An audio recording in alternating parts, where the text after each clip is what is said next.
네, 이어서 투자자들이 50조 원 넘게 피해를 본 테라 루나 사태 관련해 새롭게 취재한 내용 전해드립니다. 권도영 테라폼랩스 대표가 폭락 직전에 국내 최대 법률사무소 김앤장에 거액을 송금한 정황을 검찰이 확인했습니다. 이때부터 김앤장에 보낸 돈은 90억 원대에 이릅니다. 검찰은 이 돈이 어디서 나온 건지 추적하고 있습니다. 이도윤 기자의 단독 보도입니다. 테라 루나가 폭락한 건 지난해 5월. 피해자들은 금융사기라며 수사를 요청했습니다. 큰 액수를 날리신 분들도 많아서 안 좋은 결정을 하셔서 그러신 분도 있으셨고 이혼이라든지. 그런데 이 시기 거액의 자금이 테라폼랩스 계좌에서 국내 최대 로펌 김앤장으로 송금된 걸로 확인됐습니다.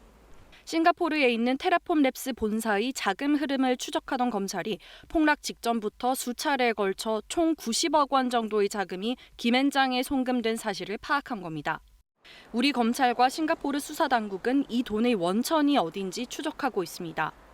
회사가 보유한 코인 등을 현금화한 거라면 횡령 혐의 등을 적용할 수 있다는 판단에 섭니다. 폭락 직전부터 송금이 시작된 점도 주목하고 있습니다. 권 대표가 폭락 가능성을 사전에 인지하고 법률 대응을 준비한 게 아니냐는 추론이 가능하기 때문입니다. 권 대표의 사기 혐의를 입증할 또 다른 근거가 될 수 있습니다. 폭락 전에 거액을 대형 로펌에 보냈다는 것은 검찰 수사 등 사법 리스크에 대한 대비를 한 정황으로도 비춰질 수 있습니다. 검찰은 김앤장에 송금된 돈이 통상의 자물쇠라기엔 지나치게 많다는 점도 살펴보고 있습니다. 김앤장은 가습기 살균제 사건 때 옥시 측을 법률 대리했는데 4년에 걸쳐 95억 원을 받았습니다. 테라폼랩스가 보낸 90억 원은 몇 개월 남짓한 기간 송금된 걸로 전해졌습니다. 범죄 수익 가운데 거액을 앞으로 장기간 이어질 법률 대응 명목 등으로 미리 빼돌린 거라면 이미 김앤장에 송금된 돈이라도 추징 보전까지 가능할 거라고 검찰은 보고 있습니다. 김앤장은 90억 원을 무슨 명목으로 어떻게 받았는지 묻는 KBS의 질의에 개별 사건에 대해 구체적 확인은 어렵다고만 밝혔습니다. 폭락 사태 전후 테라 루나를 사들여 손해를 본 사람은 20만 명 정도로 추산됩니다. 권 대표는 이들에게 한 푼도 보상하지 않았습니다. KBS 뉴스 이도윤입니다. 가상화폐 테라 루나 관련 수사 속보입니다.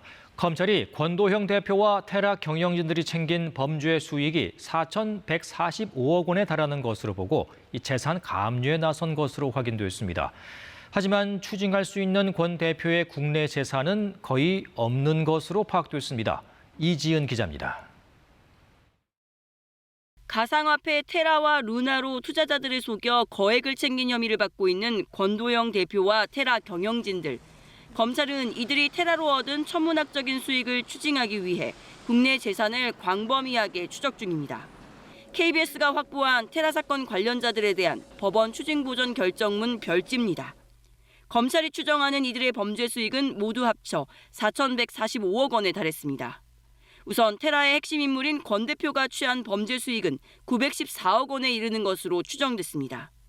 공동 창립자인 신현성 전 차이 대표는 1,541억 원, 나머지 테라 직원 7명도 총 1,690억 원을 챙겼다고 특정했습니다. 범죄 수익 환수를 위한 첫 단계는 재산 동결 절차입니다. 검찰은 신현성 전 대표 등이 보유한 서울의 아파트는 물론 경기도 화성과 가평, 충남 태안의 땅, 이들이 몰던 외제차에까지 가압류를 걸었습니다. 재판을 받는 도중 팔거나 빼돌리지 못하게 하는 겁니다. 하지만 권도영 대표는 사정이 달랐습니다.